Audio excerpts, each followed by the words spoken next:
Masalahnya adalah penggunaan salah guna handphone. Okey. So jadi saya nak ulas sikit sebelum kita start dengan tajuk kita hijrah waspada dengan ancaman dunia cyber ni, handphone. So jadi handphone ni dicipta adalah untuk memudahkan kehidupan manusia. Memudahkan kehidupan manusia di mana kita nak buat kerja senang. Ya.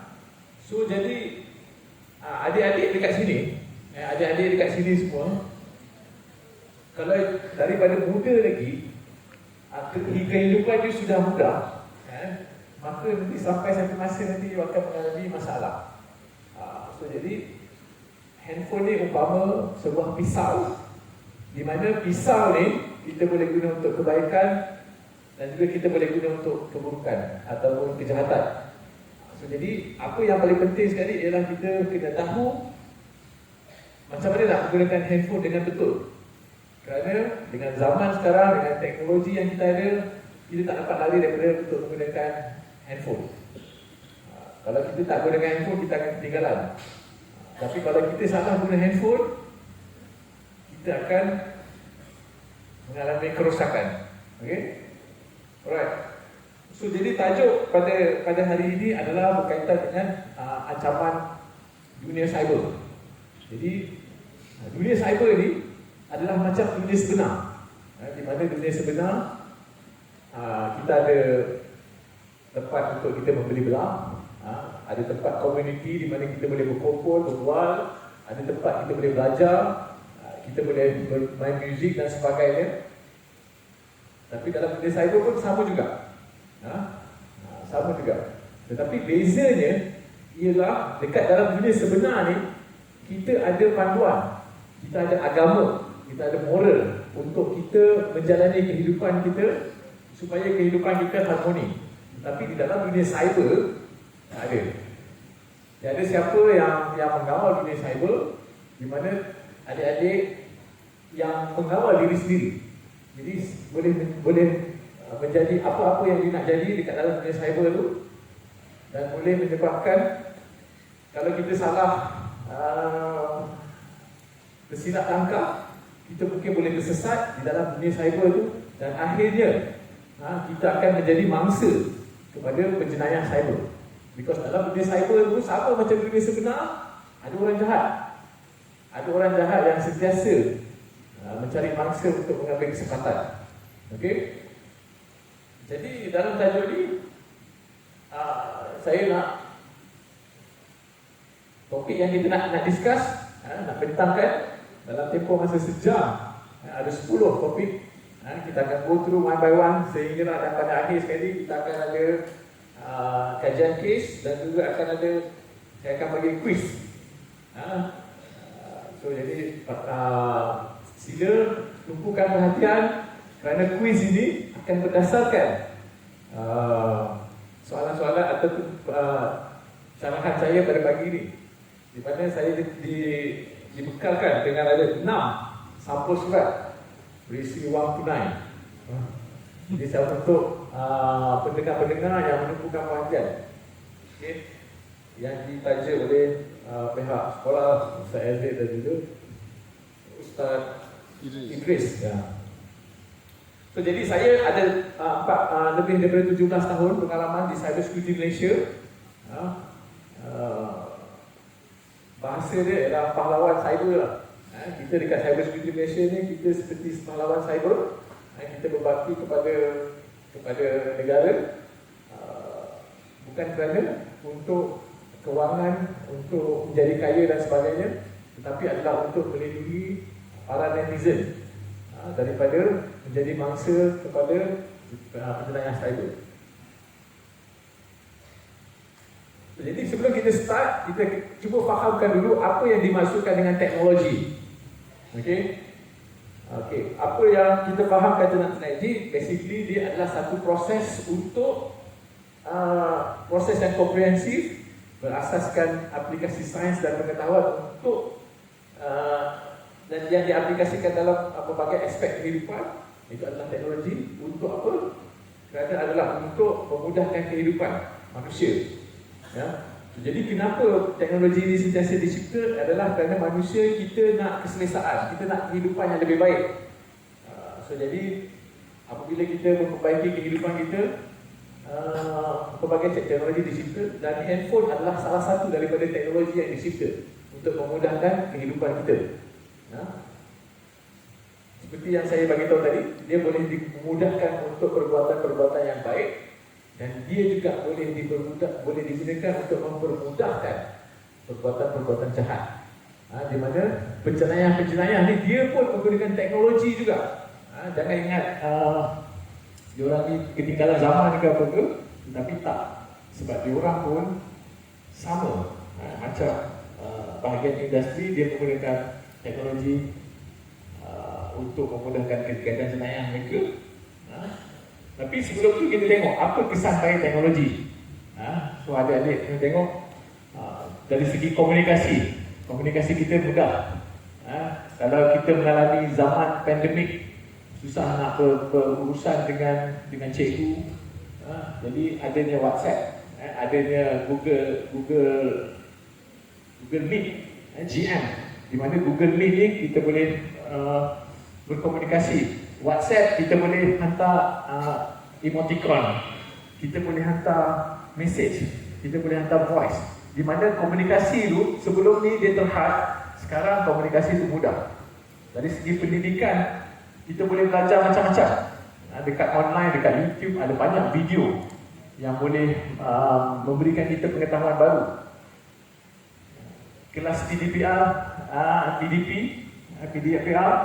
juga boleh dilaksanakan. Kemudian hiburan. Zaman sekarang orang hiburan dah tak ada keluar lah. Semua duduk kat rumah je. Dia boleh tengok Netflix, dia boleh tengok HBO Go, dia boleh tengok Disney Hotstar. Oh, panas Saya terasa buka jemput lah. Right. Kemudian sambung balik hiburan. Orang sekarang ni hiburan semua dah tak payah nak pergi kat konsert, tak payah nak pergi apa, daripada rumah dah boleh tengok. Beli tiket online boleh beli tengok. Kemudian dari segi kewangan, previously kita menggunakan duit fizikal, tapi sekarang ni duit semua kita boleh transfer online. Kita boleh guna duit kripto. Kemudian pengangkutan dan juga penginapan, dengan adanya Grab, dengan adanya homestay. Jadi sebelum ni kalau kita nak naik transportation, zaman-zaman saya dulu kena tunggu bas ataupun kena pergi dekat tepi jalan besar tunggu kereta taksi lalu ataupun bas lalu. Tapi zaman sekarang melalui aplikasi di handphone kita dah boleh panggil kereta boleh datang berhenti dekat depan rumah kita. And then penginapan, kalau sebelum ni kita nak pergi menginap dekat tempat-tempat yang terpencil susah. Kalau tak ada hotel, tak ada tempat penginapan dekat situ. Tetapi sekarang ni kita boleh menyewa ataupun sewa rumah orang, homestay. Jadi boleh duduk di kawasan-kawasan yang terpencil dan pendalaman. Dan yang terakhir sekali, trend mencari jodoh. Okey, kalau zaman saya jumpa jodoh di dunia Thailand, dia adalah sesuatu yang janggal. Tapi sekarang ni dia adalah jadi satu yang common. Jadi ini adalah kesan baik kehidupan di mana kita boleh mempermudahkan dan juga memperbaiki kehidupan kita. Okey, tetapi ada kesan baik dan ada juga kesan buruk. Ramai yang nampak kesan baik, dia orang tak nampak kesan buruk ni. Jadi dari segi kesan buruk ialah sekarang ni ada ancaman dari segi gangguan privasi dan juga keselamatan. Di mana kalau orang dewasa dia menjadi sasaran pengkodam, hackers, untuk mencuri maklumat-maklumat kewangan. Kalau kita tersalah buat online banking ke apa ke, dia dapat kita punya username dengan password, jadi benda ni boleh digunakan oleh dia untuk keluarkan duit tanpa pengetahuan. Dan saya pernah baru-baru ni buat siasatan dengan mangsa kena tipu 2.7 juta. Bayangkan 2.7 juta hilang. Dan orang mangsa tu umur dia 70 70 tahun. Ha? Kalau adik-adik ni macam nenek kita. Jadi orang tua pun sebenarnya perlukan pengetahuan di dunia cyber. Kalau tak, memang dia akan jadi mangsa. So, jadi ini adalah mesej yang cuba kita nak sampaikan dalam sesi ini adalah pengetahuan bahawa dunia cyber ni ada ancaman dia dan kita kena berhati-hati. Menjadi mangsa kepada ancaman scammer dan juga bully cyber. So scammer ni dia akan menggunakan apa-apa juga taktik dan juga teknik untuk menipu supaya dia dapat keuntungan dari segi kewangan. Bully cyber berlaku dalam semua peringkat, daripada kanak-kanak dan juga kepada orang dewasa. So ini juga adalah gangguan privasi dan juga gangguan keselamatan. Kanak-kanak pula macam mana? Biasa kanak-kanak akan jadi mangsa bully cyber. Antara kawan-kawan dalam grup, kita secara tak sengaja kita terbuli kawan kita. Ini adalah perkara biasa, tetapi kalau boleh, apa yang kita nak elakkan, jangan bully cyber. Jangan bully kawan kita, jangan bagi kata-kata yang boleh merosakkan. Apa yang tak suka berlaku dekat diri kita, jangan kita buat dekat orang. Okay? Dan juga salah satu lagi ialah menjadi mangsa kepada jenayah seksual. Ada pergerakan yang cuba akan communicate dengan adik-adik semua ni melalui handphone, di mana dia akan train. Dia mengatakan bahawa perbuatan seksual tu okey, tak menjadi masalah untuk berkongsi gambar. Tetapi sebenarnya benda tu adalah sesuatu yang salah, di mana itu adalah pemangsa cyber yang akan berusaha untuk jadikan you all ni sebagai dia punya mangsa. Dari segi kesihatan mental, kalau kita tengok, individu akan mudah tertekan. Sebab apa? Menggunakan handphone, kita dapat maklumat cepat. Klik dia dapat info. Klik dia dapat info. Jadi apabila dia kembali ke dunia sebenar, dia kena beratur, tersangkut dekat traffic jam, dia akan komplain, dia akan mudah marah. Sebab dia biasa dapat maklumat tu dengan secara cepat. Kemudian kalau yang ada social media, dia akan terperangkap untuk mengejar banyak likes. Siapa ada akaun Instagram? Ada, kan? Siapa yang selalu post gambar?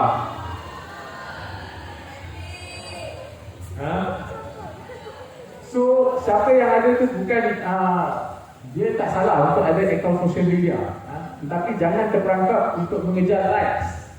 Jadi apa yang berlaku ialah ambil gambar sampai 20 kali, tapi yang dia nak post satu je.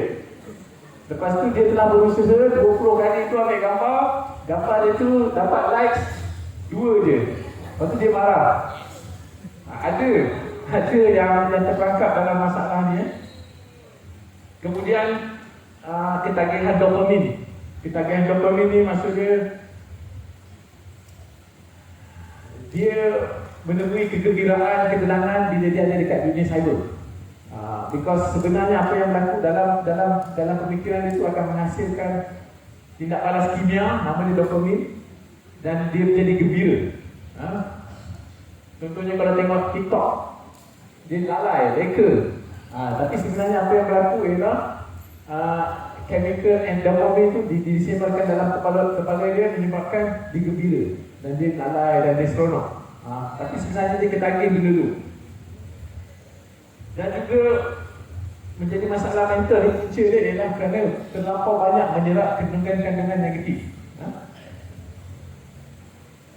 Jadi untuk kanak-kanak ataupun remaja macam adik-adik semua ni, benda tu kalau you terlampau banyak menyerap benda-benda input ataupun konten negatif ni, dia akan menyebabkan gangguan mental pada you. Sebab itu sekarang ni kita dengar banyak kanak-kanak ada depression, ada anxiety. Padahal benda ni dulu-dulu tak ada mendengar, tapi sekarang ni ada. Because of that. Dari segi kesihatan fizikal, masalah obesity. Pasal apa? Tak bersukan. Duduk dekat dalam rumah je duduk. Bila balik kampung dia tak keluar. Duduk dekat dalam rumah main handphone. Kalau kampung tak ada wifi, tak nak balik kampung. Yang duduk asrama tu dia selalu nak balik rumah. Kadang-kadangnya rindu mak bapak, tapi sebenarnya rindu wifi, rindu gadget. Okey.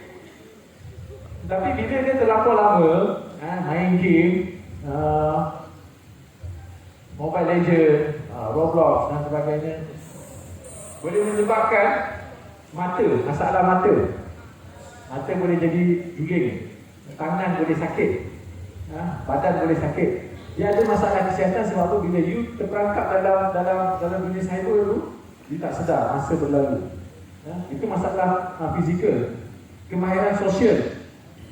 Bila dia selalu dalam dunia cyber ni menyebabkan dia terasing. Manusia menjadi terasing dalam lingkungan dia yang sendiri. Tak bercampur. Sebab apa? Semuanya boleh communicate melalui mobile phone, melalui WhatsApp. Okay, kalau dari segi keluarga, ada cerita-cerita dia menjadi curang kepada pasangan. Ini masalah sosial, keluarga. Kita pun tak nak kita punya ayah kita, mak kita somehow curang kepada antara satu sama lain. Tapi perkara ni bukan masalah kanak-kanak ataupun masalah remaja sahaja, dia masalah semua orang. Orang dewasa pun ada masalah. Jadi masyarakat apa ni, in terms of masyarakat pula, dia memisahkan keluarga yang dekat. Pergi makan dekat restoran, okey, semua buka handphone. Benda ni real. Kalau you tak percaya, pergi tengok. So jadi kita kena sedar bahawa perbuatan duduk dekat meja makan tu sambil bermain handphone tu adalah satu perbuatan yang tidak betul, tidak beretika. Bukan tak boleh, boleh. Tetapi kita kena sedar bahawa benda tu tak sepatutnya kita buat. Kemudian masalah kandungan lucah. Ini masalah besar.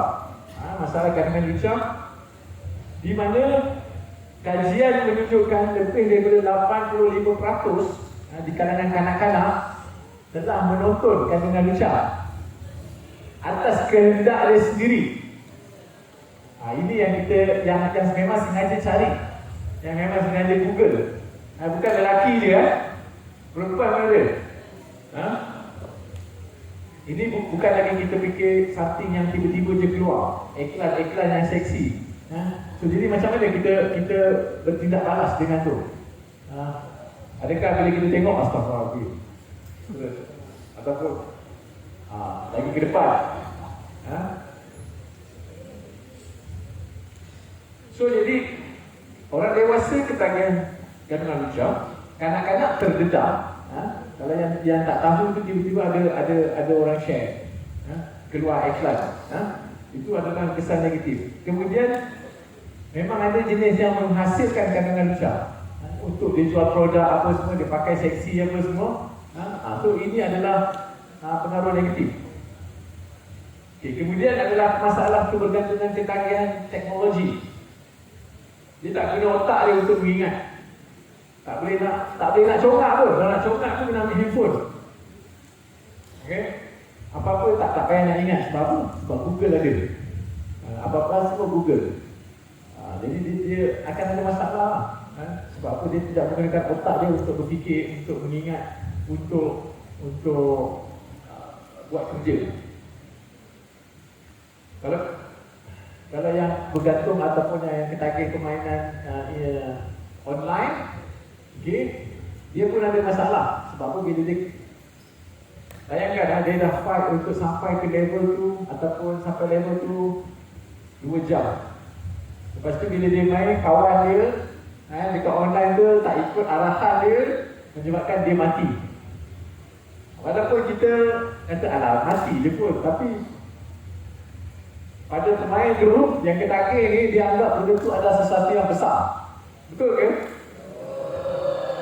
Betul kan? So benda ni dia lah. So benda ni ada masalah kebergantungan. Ini kita cerita kesan buruk. Kemudian kualiti pendidikan dan pembelajaran disebabkan terlalu bergantung kepada teknologi, menyebabkan kualiti dia kurang lah. kurang elemen analisis, critical thinking tu tak ada. Sebab apa? Kebanyakan pembelajaran dekat online ni akan menyebabkan you all tidak ada interaksi secara fizikal. So jadi kena, kalau cikgu, ustaz ada buat aktiviti-aktiviti di luar, you kena join. Sebab apa? You masih muda dan you perlu untuk mengaktifkan, menghubungkan sel-sel otak you all ni. Kalau asyik terperangkap dengan dunia cyber, dia tak bercantum, maka you akan ada masalah. Satu hari nanti you akan ada masalah. Kemudian plagiarism, meniru, buat assignment, cikgu suruh buat kerja sekolah, malas, tiru je yang ada dekat internet. Ada buat? Benda tu tak elok, okey?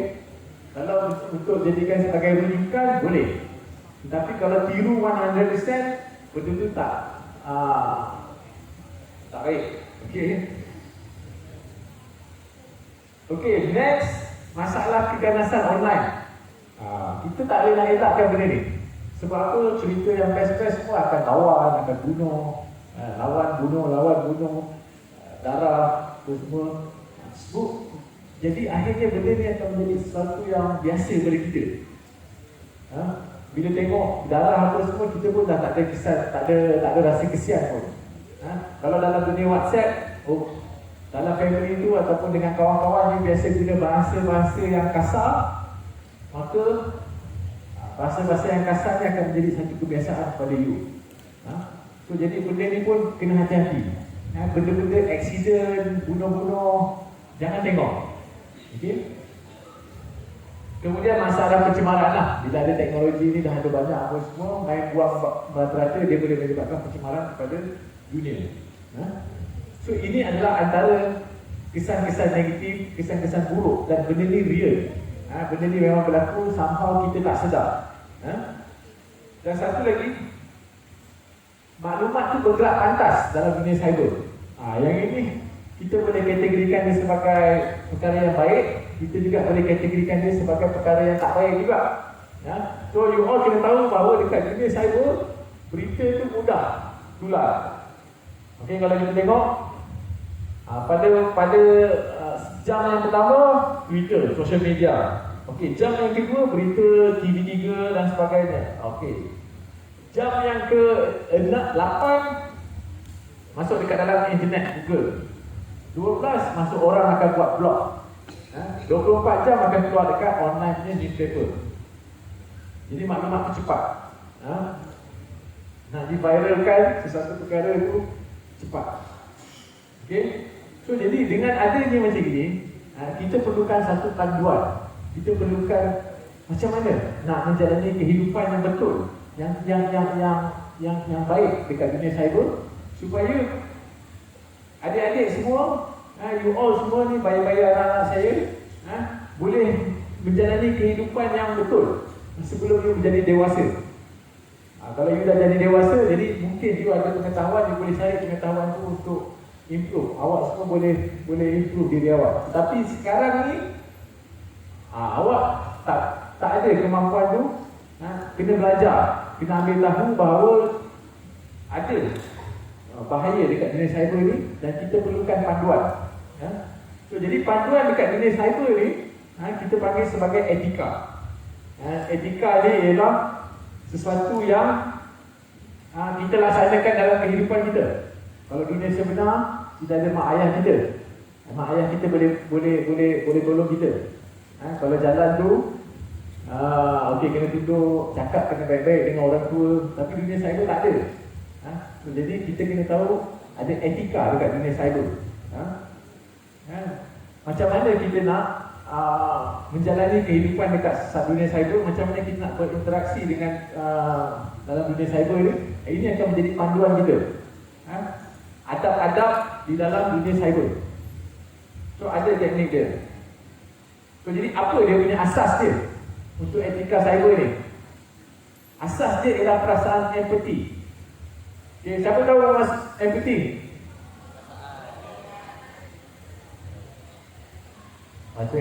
Siapa tahu sympathy? kesian. Simpati, kesian. Empathy, kita cuba memahami, okey, macam mana orang tu, macam mana keadaan orang tu. So dia adalah dua benda yang berbeza, tapi dua-dua ni you all kena tahu juga. So jadi kalau senang cerita, empathy ialah kita kena faham situasi orang tu. Jadi kalau orang tu tak suka, kita jangan buat benda yang dia tak suka.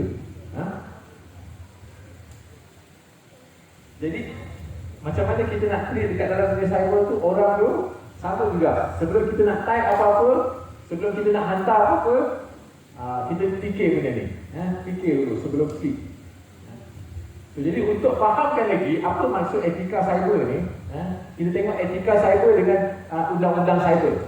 Okey, saya daripada makmal forensik, saya daripada yang mahir on the undang-undang.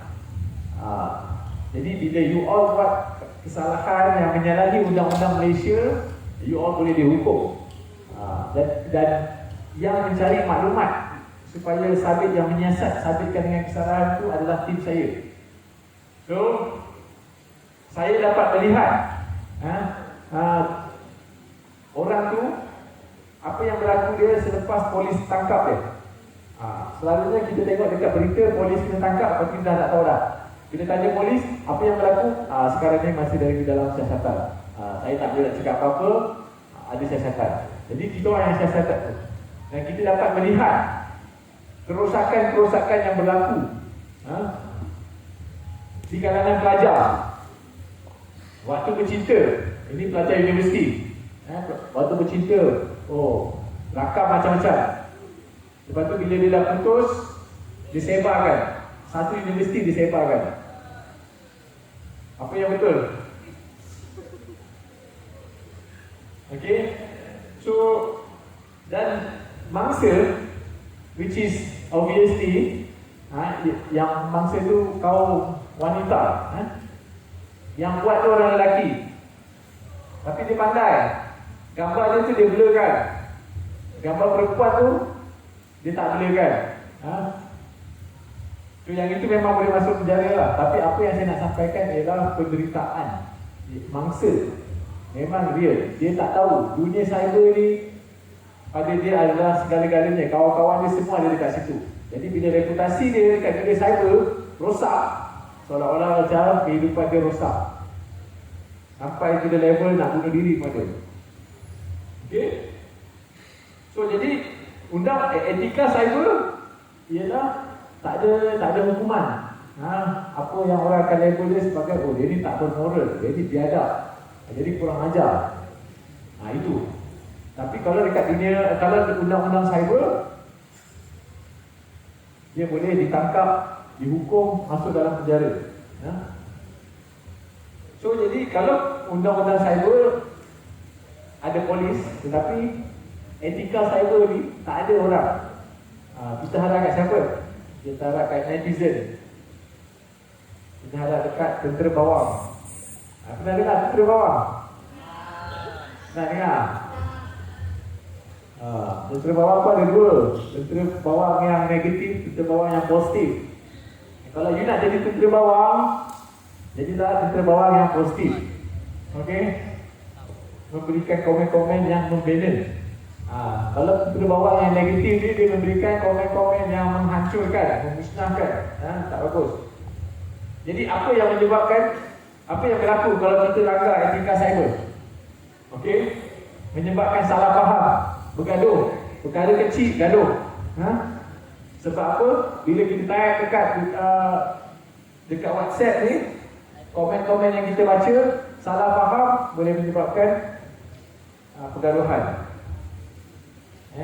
Ada bergaduh lah nanti. Kawan tu cakap macam ni, kawan ni cakap macam ni, lepas tu jumpa terus gaduh. Padahal dia cakap tu benda yang lain. Salah faham.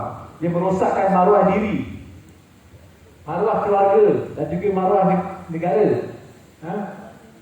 You buat benda salah, benda tak senonoh, you ambil gambar you sendiri, berarti you yang viralkan.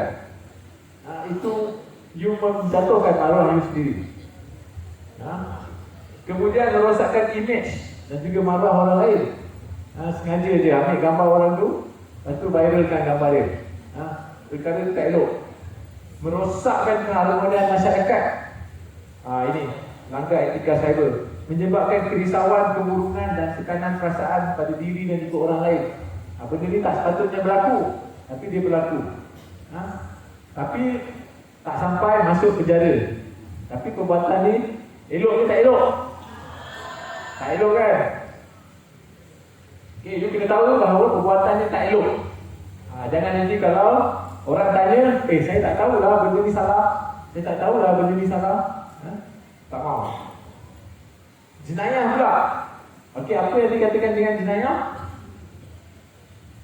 Okey, kalau ini bahasa teknikal lah.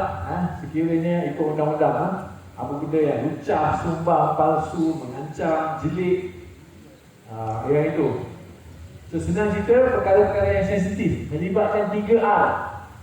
Pertama, religion. Jangan main-main dengan agama. Jangan hina.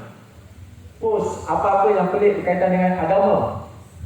Bukan agama Islam je, agama-agama lain. Jangan main agama. Pasal apa? Negara kita adalah negara berbilang kaum. Benda-benda kecil ni boleh menyebabkan dia menjadi satu yang besar. Kemudian race, kaum. Jangan menghina kaum, jangan jadi rasis. Jangan hina Cina,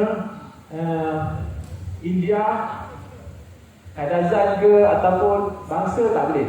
Kalau orang report, you boleh kena tangkap, you boleh kena masuk penjara. Lagi satu R ialah royalty, raja. Raja pun dia tak boleh. Dia dilindungi oleh undang-undang. Jangan hina raja. Disebabkan komen yang sangat bodoh dulu, disebabkan you terpengaruh dengan amarah diri, nafsu diri, jadi you akan type dia apa-apa, you hantar. Because of satu perkataan tu, you boleh kena penjara 10 tahun. You boleh kena denda RM20,000.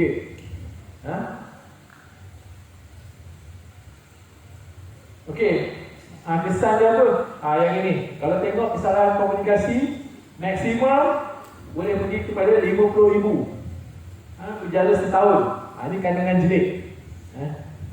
Kandungan jelik yang hina, yang jelik lah. Benda jelik ni maksud dia ialah something yang memburuk, yang menyinggung perasaan orang lain. Itu dia consider sebagai jelik. Jenayah komputer, bila dia menggunakan komputer untuk buat perkara jenayah yang merosakkan, boleh didenda sehingga RM150,000. Ini adalah denda. Jangan because of perbuatan-perbuatan yang sebenarnya boleh dielakkan itu, tak asal-asal you kena denda, masuk penjara. Dan masuk penjara ni bukanlah sesuatu something yang best. Dan duit pula bukan senang nak cari duit. Nanti siapa yang nak bayar denda? Okey. Dan jenis-jenis ancaman cyber. Okey, saya nak cuba kembangkan lagi. Tadi ancaman bully dan sebagainya. Dan kalau tengok dekat sini, yang sebenar-benar jenayah, yang berjenayah yang real, ini jenayah dia. Tapi saya tak nak fokus. Kita ada banyak lagi slide. Akses tanpa kebenaran, phishing. Siapa pernah dengar perkataan phishing? Siapa tahu phishing tu apa? Pancing maklumat. Okay? Dia bukan F, dia PH. Okay? Phishing. Okay? Penipuan identiti. Dia curi identiti you, dia berlakon you, dia buat benda-benda, buat online banking dan sebagainya, menyamar jadi you. Lepas tu hina sultan, hina raja. Nanti orang tu pula yang kena tangkap. Curi data kewangan. Peras kubur cyber. Ada peras kubur cyber. Dia ransomware. Ada yang sextortion. Dia ajak you untuk buat video, dia ajak you bogel, tapi sebenarnya video you tu dia rakam. Kemudian dia akan ukut. Kalau tak bayar duit, video ni akan disebarkan. Curi dan jual data korporat ataupun kerajaan. Ini dia curi data-data, contohnya pergi sekolah, data-data pelajar sekolah ni dia curi, lepas tu dia jual.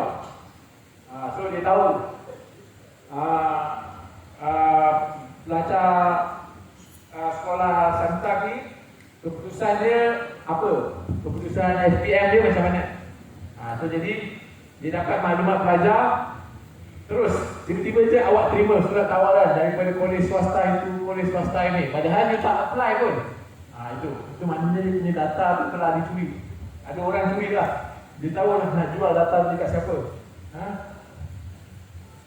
Halang penggunaan komputer, maknanya dia hack komputer dia. Sekolah dia network down, tak boleh nak buat PDPR, tak boleh nak buat online test dan sebagainya.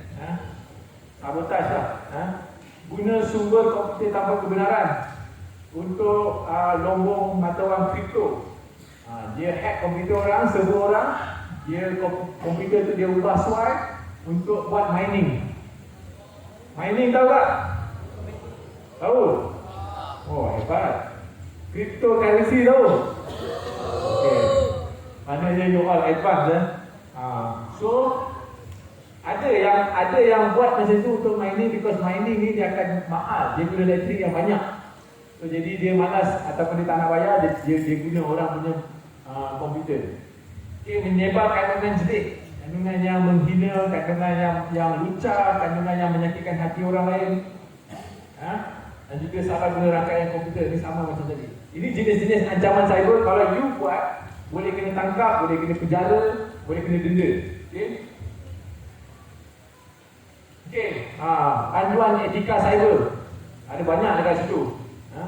Tapi because of masa kita limited, saya nak fokus yang nombor satu je. Because kita punya fokus dalam topik kita hari ini adalah untuk etika cyber. So nombor satu tu saling menghormati dan berbudi bahasa. Yang ini benda-benda yang melibatkan moral je lah. Sepatutnya adik-adik awak semua dekat sini dah tahu dah benda ni. So apa yang you kena buat ialah macam mana you nak mengaplikasikan pengetahuan ini dekat dunia cyber. Macam mana yang you amalkan dekat dunia fizikal, you kena amalkan dekat dunia cyber. So antaranya ialah tidak menggunakan bahasa yang sopan, tidak memuat naik gambar yang tidak senonoh, komen yang tidak senonoh, tidak berkongsi menyebarkan keburukan orang lain, maklumat-maklumat yang tidak benar, tidak menghina, mencela, menyindir, melemparkan tuduhan yang tidak berasas kepada orang lain.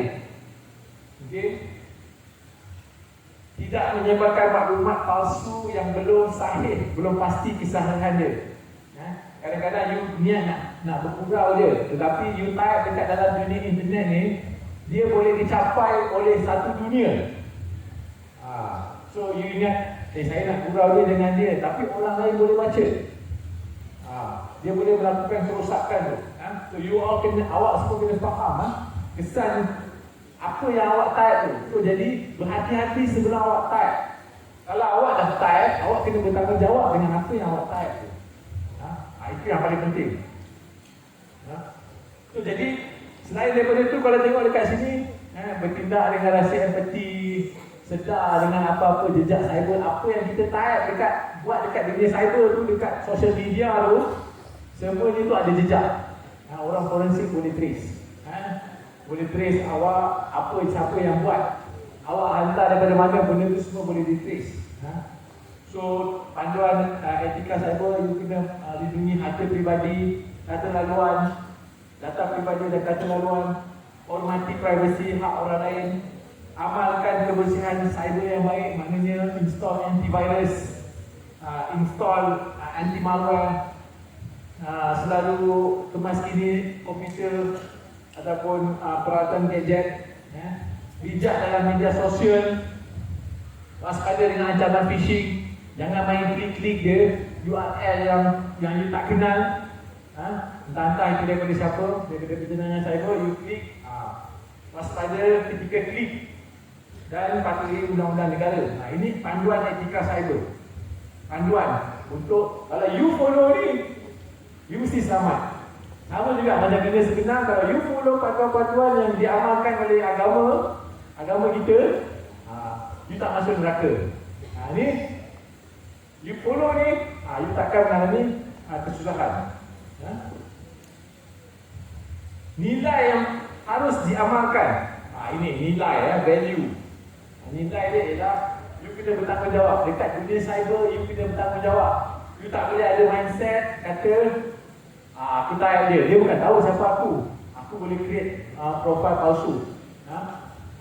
No, you kena bertanggungjawab. Apa yang you type. Kalau orang tanya apa maksud ni, you kena explain. Jangan just type, lepas tu saya pun tak tahulah. Saya main copy paste je, saya main forward je. Itu adalah perbuatan yang tidak bertanggungjawab. Dia kata korang verify lah sendiri, korang check lah sendiri. Kalau macam tu lebih baik. Kalau you tak pasti, lebih baik you tak payah share. Sebab dia akan menyusahkan orang lain. Kemudian ada harga diri. You ada nilai harga diri you. Jangan mencarut tak ada tu hala dekat dalam dunia cyber. Komen-komen negatif. Come on. You ada nilai harga diri. Letakkanlah. At least, okay, you all sekolah Samtak. Samtak, jadi sebut dia Ustaz? Samtak. Okay, Samtak. You kena ada, orang kata apa, nilai harga diri you as a Samtak punya student. Tak boleh nak compare dengan sekolah-sekolah lain. Tu. Sebab apa? Kalau you tak ada harga diri, you tak ada nilai, and then you adalah seorang yang tidak bermoral lah. Tak ada etika. And then kena ada nilai patriotism. Patriotisme, semangat cintakan negara. Ini ada segolongan netizen yang kerja dia adalah nak kutuk kerajaan je. Nak menghina raja je. So benda tu tak bagus. Kena ada nilai patriotism, kena ada semangat sayangkan negara. Kemudian kena ada nilai budi pekerti yang tinggi.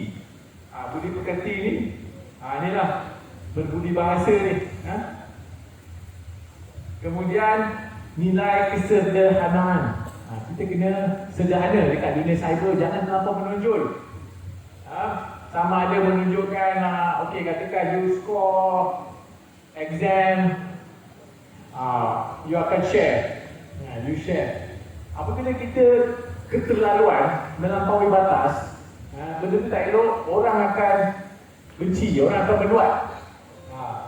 So sederhana. Dekat dunia cyber ni, jangan bagi orang sebab untuk menyerang you, menyerang awak. Jangan bagi sebab. Jadi macam kalau you all mak dengan ayah awak pergi bercuti, bawa awak pergi bercuti dekat pulau, contoh. Lepas tu tayang dekat kawan-kawan, weh aku pergi sini kan. Ada orang yang tak mampu ataupun keluarga dia tak mampu. Jadi bila dia tengok, dia akan rasa rendah diri, ataupun dia akan rasa cemburu, ataupun dia rasa dengki. So jadi awak telah memberikan dia sebab untuk dia attack awak. Tapi kalau awak sederhana je dekat dunia cyber, tak sikit-sikit tak post apa semua, and then insyaAllah tak ada sebab untuk orang serang you. So ini nilai. Ingat nanti kan ada quiz Kemudian macam mana nak lindungi diri you dekat dunia cyber? Nak elakkan diri daripada jadi mangsa. Untuk elakkan diri daripada jadi mangsa, pastikan pertama sekali gadget tu sentiasa selamat. Pastikan gadget tu telah diupdate pada versi yang terkini. Sebab apa? Hackers tu penggodam, dia akan mencari kelemahan dalam sesuatu gadget ataupun operating system. Kalau dia jumpa kelemahan tu, dia akan exploit kelemahan tu untuk kerja-kerja jahat dia. Jadi orang yang buat software tu dia akan sama juga. Tapi kalau dia jumpa, dia akan perbaiki, dia akan tampal. That's why kena selalu update software kita. Kemudian waspada ketika menggunakan rangkaian Wi-Fi awam. Sebab apa? Penjenayah ni dia akan create satu free Wi-Fi. Kemudian apa juga traffic yang lalu dekat Wi-Fi tu, dia boleh akses. So jangan gembira sangat pergi McD, pergi kedai mamak, ada free Wi-Fi. masuk free wifi, semua dia masuk. Rupa-rupanya ada sexual predator. Ada orang yang sentiasa, ada orang connect, ada orang dah masuk wifi aku ni. Dia tengok siapa. Ni you boleh jadi mangsa. Hati-hati. Jangan terlampau gembira kalau jumpa wifi awam. You kena verify wifi ni siapa punya. Kalau sekolah punya, okey, kita percaya. Kita boleh pakai sekolah punya. Kalau rumah punya, okey, kita boleh percaya. Tapi kalau pergi kedai mamak, kalau pergi dekat RNR ke jumpa, jangan. Kemudian sentiasa curiga dengan pautan URL phishing tadi lah. Kalau orang post dekat dalam WhatsApp, orang message kita ke dekat komputer ke apa, jangan klik kalau you tak percaya, kalau you tak tahu. Kalau klik, dia akan membawa awak ke satu lokasi yang mana dekat lokasi tu penjenayah cyber tu dia sedang menanti. Dan yang terakhir ialah waspada dengan maklumat peribadi. Apa-apa maklumat peribadi, lokasi, rumah, barang-barang, waspada. Jangan terlampau share.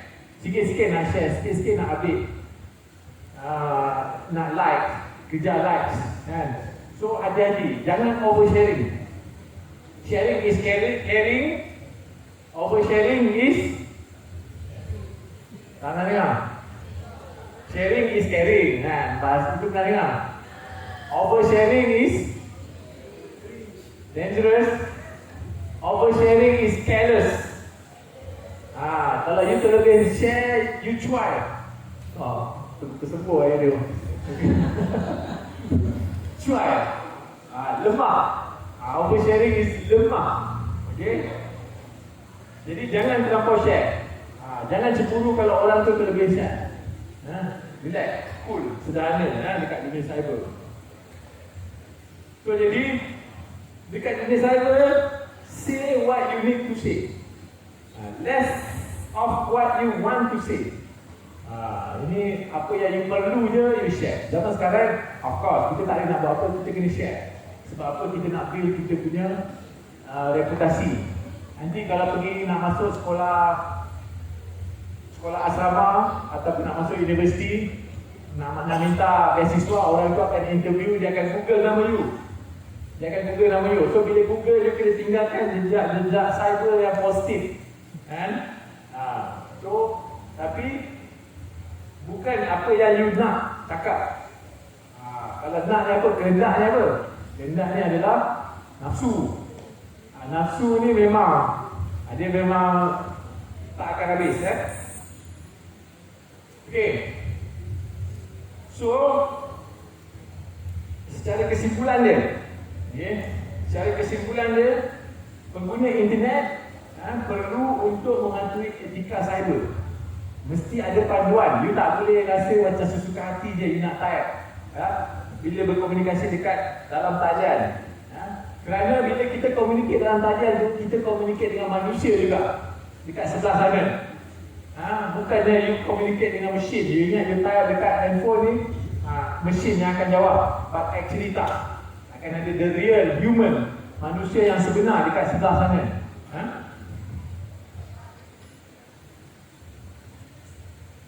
Okey, memang menjadi tanggungjawab sosial kita untuk menjaga kelakuan kita dekat dunia cyber. Itu adalah etika moral. Kemudian sewaktu berkomunikasi itu jangan sampai menyinggung perasaan orang lain. Kita kena mainkan peranan untuk wujudkan kehidupan dan persekitaran cyber yang positif dan selamat. Ini adalah tanggungjawab kita bersama. Kurangkan risiko. Terima kasih. Kurangkan risiko. Macam mana nak kurangkan risiko? Adalah dengan bersederhana dan tidak melampaui batas. Kalau apa-apa perkara pun, kalau you tak melampaui batas, insya-Allah kehidupan akan selamat. Dia yang melampau dia akan kena. Akan kena lipat bahasa dia. Kemudian guna gadget dengan bijak untuk elakkan ketagihan. Ketagihan ni real. Ada setengah orang asal duduk je akan ambil handphone makan ni. Asal patang ada masa free ni, dia akan ambil handphone, akan tengok. Saya pun tak faham. Kalau tak ada handphone, dia tak senang duduk. Dia tak boleh nak fokus. So kita kena tahu ketagihan dia. You kena latih diri you supaya tidak ketagih. Kena latih supaya tidak bergantung kepada dunia cyber. Kalau tak ada handphone, boring. Boring okey. Tak apa boring. Boring tak mati. Mati tak boring? Tak mati. Tapi bila you menghadapi boring tu, sesuatu akan berlaku. Yang itu you akan dapat kebaikan dia. Dia akan start berfikir. Dia akan dapat melihat. Rupa-rupanya kat sini ada ini lah. Rupa-rupanya kat sini lah. Sebab sebelum ni bila travel je dengan parents you all, semuanya main handphone. Tak tengok apa ada dekat sekeliling. Sebenarnya you telah kehilangan ataupun terlepas momen-momen penting dalam hidup you because of handphone, which is rugi. And then orang dewasa perlu update pesan dekat mak dengan ayah. Mak dengan ayah kena tahu pasal keselamatan cyber. Benda ni real. Sebab apa yang akan melindungi mak, melindungi you all, dari awak semua ni ialah mak ayah. Kadang-kadang mak ayah kita pun tak tahu. Ingatkan.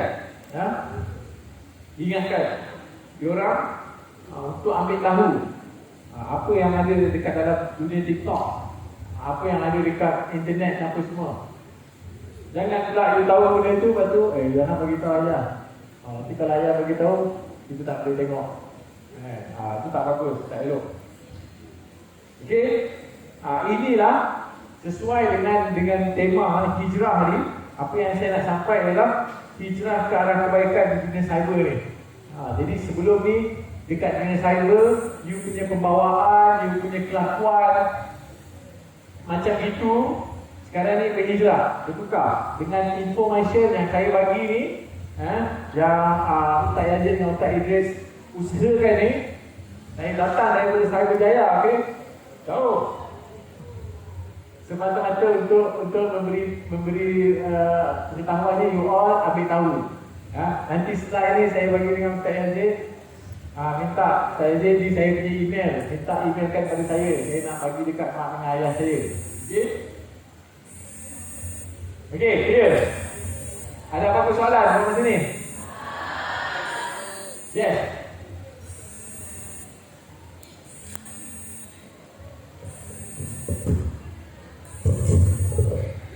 Assalamualaikum, saya nak tanya, macam scammer ni, kita kan dah selalu dengar. Jadi sah sangat ke nak bendung atau cam scammer? Macam mana nak cam scammer? Tak, macam nak tangkap. Lepas tu apa tindakan yang kalau kita dah kena scam? Itu saja, mohon bicara. Okey, adik Harun. Okey. Scammer ni dia akan menawarkan. Okey, terima kasih atas soalan. Scammer dia akan menawarkan satu tawaran yang kalau bahasa orang putih dia too good to be true. Kalau dia jual baju tu murah. Kalau dia jual handphone tu murah. Kalau murah ni tapi barang dia bagus tapi murah, itu scam lah.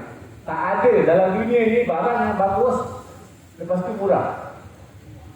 Kalau ada, mesti because of ada diskaun ataupun ada promosi. Tapi kalau barang yang betul-betul bagus dan murah, tak wujud. Jadi itu adalah tanda pertama scam. Dia nak start scam.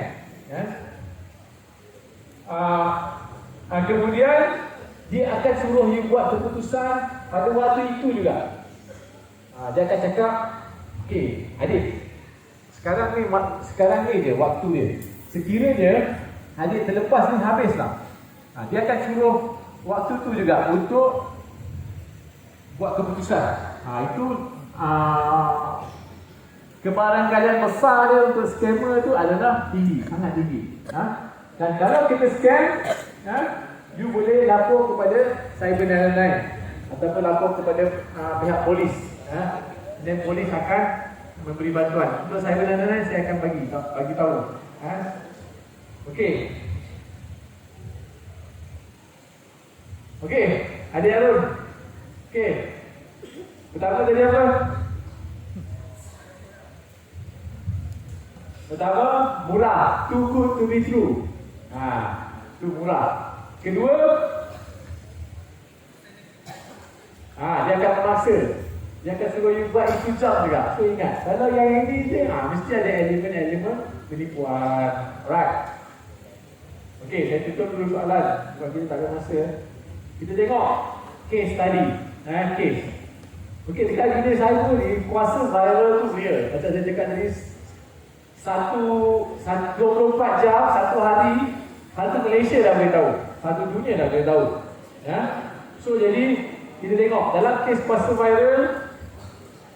Kalau yang sebelah kiri ni, dia ada satu watak. Kak Yong. Kalau apa? Kalau Zahiri tahu. So somehow dia keluar komen, dia menghina orang OKU. Dia buat lawak lah kan. Dia buat lawak, lepas tu netizen viralkan dia. Dia sampailah dia kena minta maaf. Lepas tu yang tengah ni, lawak rogol. Cikgu dia buat lawak dekat sekolah. Kemudian somehow dia tak berhati, dia tak setuju dengan lawak tu, dia viralkan. Dia viral jadi satu Malaysia kecoh, semua orang bincang benda tu. Sampailah cikgu tu dipindahkan. Jadi Kementerian Pendidikan cakap, okey, kes ni dah tutup. Okey. Dan satu lagi kes ialah kes Israel. Israel koyak. Sampailah perkataan koyak tu diiktiraf satu dunia. Okey, sebagai orang kata apa, urban punya word. So jadi dunia cyber ada trend ataupun budaya sekiranya tak puas hati je nak viralkan. Tak puas hati je nak viralkan. You kena tahu bahawa kalau you buat macam ni, kesan dia tu real, kesan tu sangat besar. Dia boleh sampai menjatuhkan Israel lah, menjatuhkan marah Israel lah. Tapi dia tidak sampai level tu je lah, tak adalah sampai kerosakan. Tapi kerosakan mental. Kak Long 70 tu pun mental dia koyak. Mental dia tertekan. Kalau yang kes ni, budak ni pun, dia pun tertekan, cikgu tu pun tertekan, kawan-kawan dia pun tertekan. Which means that kalau you terlibat dengan benda-benda yang viral ni, dia adalah something yang expensive, something yang mahal. Harga yang you nak kena bayar, yang you kena bertanggungjawab tu besar. So adakah you bersedia untuk memviralkan orang? Adakah you rasa perbuatan viral tu elok? Walaupun konon-kononnya atas sebab yang baik, ataupun atas sebab yang baik, konon-kononnya awak nak jadi hero, nak membela orang OKU, nak membela pelajar-pelajar. So fikir. Kedua, kajian kes bully cyber. Yang ini berlaku. Kalau kita tengok, yang ini kes Ali Putih. Ada seorang ni nama dia Ali Putih. Dia adalah abang kepada selebriti, arwah abang. Adalah isu. Tapi because of selebriti, abang pun selebriti, jadi netizen ni konon-kononnya berada di belakang dia. Dan ada insan yang bernama Ali Putih ni kena serang lah. Kalau kita tengok komen-komen dia sampai orang kata apa, kita pun rasa teruk. So jadi bayangkan orang yang mengalami tu, senang cerita dia sebenarnya kena bully lah tu. Orang bully dia. Yang dekat atas ni, ini pelajar universiti. Waktu PKP dulu, dia terpaksa panjat pokok untuk dapatkan line internet untuk belajar. Lepas tu orang bully dia, orang cakap lah, kau tipu lah, mana ada nak cari line kena panjat pokok. Ini semua nak cari promosi apa semua. So dia sebenarnya dia memang nak pergi sini nak cari. The only way untuk dapatkan internet line adalah kena panjat pokok. Tapi netizen semua bully dia. Kemudian dekat bawah ni, yang ini nama dia Arjuna something. Dia kena body shaming. Dia kena tutup, badan dia gemuk. sampai dia nak bunuh diri. Sampai nak bunuh diri sebab dia tertekan. Okay? Dia boleh sampai membawa kepada bully cyber ni, boleh menyebabkan orang bunuh diri tau.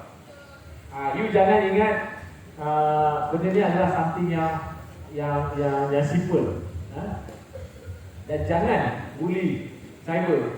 Sekarang ni kerajaan tengah nak cari jalan macam mana bully cyber ni boleh dikenakan tindakan undang-undang, disabitkan dengan sebagai satu kesalahan jenayah. So jangan bully kawan-kawan. Kalau kawan-kawan tu, yelah, kalau tak puas hati apa semua, you berhadapan, face it. Do not Facebook it.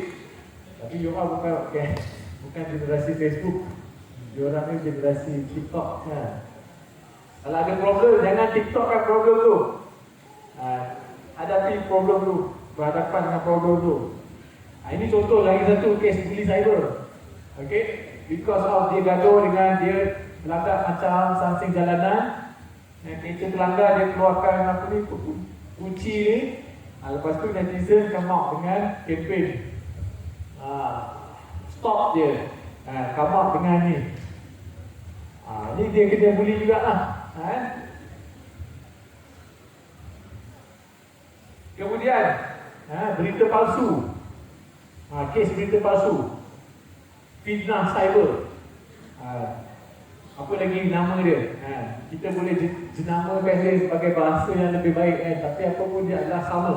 Fitnah alam maya. Jadi kalau ada nak tak pasti, jangan kongsi. Sebab apa? Sebab awak mungkin menyebarkan berita palsu, menyebarkan fitnah. You jadi sebahagian daripada fitnah akhir zaman. Kita hidup di zaman di akhir zaman ni. Ini adalah salah satu contoh di mana berita palsu atau fitnah ni berleluasa. So you kena tahu macam mana nak verify maklumat tu. Macam mana nak verify? Tahu tak? Tak tahu. Okay, ada satu website nama dia sebenarnya.my. Sebenarnya.my. Ini boleh jadi sumber untuk you check apa-apa maklumat tu betul ke tak betul. Kalau malas nak check, jangan percaya. Apa juga orang post dekat dunia cyber tu, jangan percaya. Dia sekadar baca je. Okay? Dan jangan sebarkan. Ini berita palsu. Kemudian hina agama. Ini contoh kes hina agama ni baru lagi. Tahu tak kes ni? Tahu. Bagus, up to date. So dia hina agama, dia buat post apa semua, lepas tu dia kena pukul, lepas tu kena tangkap. Dia tak boleh bayar denda, kena penjara. Pasal-pasal. Kena penjara, dia rasa setahun penjara. So jadi kesalahan dia hina agama. Jangan main-main dengan agama.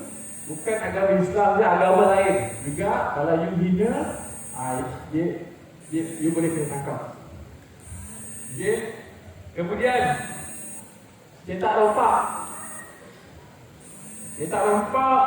Ini contoh KL Gangster 2. Kenapa saya bagi contoh ni? Sebab yang ini, kes ni saya involve. Saya kena saya involve. Dan bila kita siasat, yang lead tu budak tingkatan 2. Kita orang pergi sekolah tangkap dia. Sebab pergi rumah, ingatkan orang dewasa lah. Ingatkan orang dewasa. Jadi mak bapak ayah ni tak buat. Habis siapa yang ni? Anak dia. Anak sekarang dekat mana? Dekat sekolah. Pergi lah sekolah. Pergi sekolah, dia kena tangkap. So bila siasat seterusnya, dia kata dia download movie tu daripada satu website. Jadi bila dia download, lepas tu dia upload balik semua dekat tempat lain. Yang itu dia kena. Jadi bila polis nak investigate tempat yang dia download tu dekat Indonesia, jadi dia tak boleh nak membuktikan bahawa dia sebenarnya orang yang kedua kepada polis. Tetapi nasib baik, Datuk Yusof Aslam tu dia tarik balik report polis. Dia tak kena tangkap. Maknanya laporan polis tu di drop. Tapi dia Bila dia tanya, dia pun tak sedar bahawa perbuatan dia itu adalah salah. Dia nak jadi popular. Yang popular di kalangan budak-budak perempuan. Dia post. Dan budak-budak perempuan jangan melihat budak-budak lelaki yang buat macam ni macam coolnya, hebatnya dia. Dia boleh hack sana, dia boleh hack sini. Actually tak cool. Tak cool. Yang cool ialah orang-orang yang mempertahankan dunia cyber tu. Yang itu yang cool. Kalau ada geng-geng yang boleh improve security handphone, amat okey. Budak tu cool lah, nampak dia kan. Lepas dia boleh. Lepas tu kalau ada kelab komputer dekat sekolah, okey dia boleh improve security tu, itu cool. Tapi kalau dia hack, itu tak cool. Itu nakal. Okay. Kemudian love scam, jerat cinta internet. Benda ni real. Tapi berita gembira because you all bukan target dia. Target dia ialah orang-orang tua. Orang-orang tua pesara. Itu akan jadi target. Orang-orang yang single, kan? Jadi dia ada maklumat tu. Dia ada maklumat tu dan dia akan attack lah. Dia akan menyebabkan dia jatuh cinta. Bila dah jatuh cinta apa semua, dia akan, salah satu dia akan rekrut untuk menjadi kedai duit. Ataupun dia panggil apa? Kedai duit, kedai dadah. Dia kata ni, nak tak saya belanja you pergi bercuti? Siapa yang nak tu?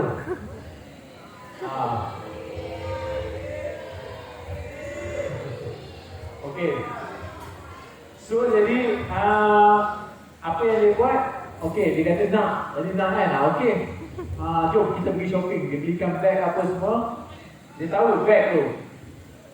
Tapi nanti bila you pergi tandas ke apa, bag tu dia ambil barang tu, dia letak dalam satu bag lain.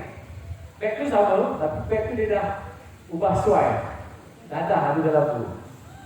Kalau lepas tu you pergi naik kapal terbang, melalui custom check ada dadah.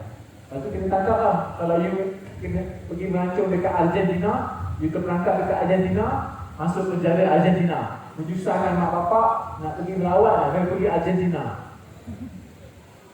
Okay, benda ni real, masalah ni. Penipuan online, ini yang saya cakap tadi tu, scammer. Penipuan online melalui WhatsApp, melalui Telegram. Ingat, kalau benda yang terlampau menarik, harga laptop murah sangat, harga handphone murah sangat, itu ada kemungkinan scam. Hati-hati. Kemudian last kali, Ops Malaysia, ini hackers, penggodam, ada case black hat, anonymous.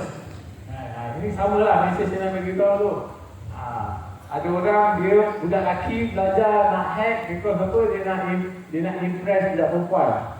Because budak perempuan tengok yo pakai hoodie,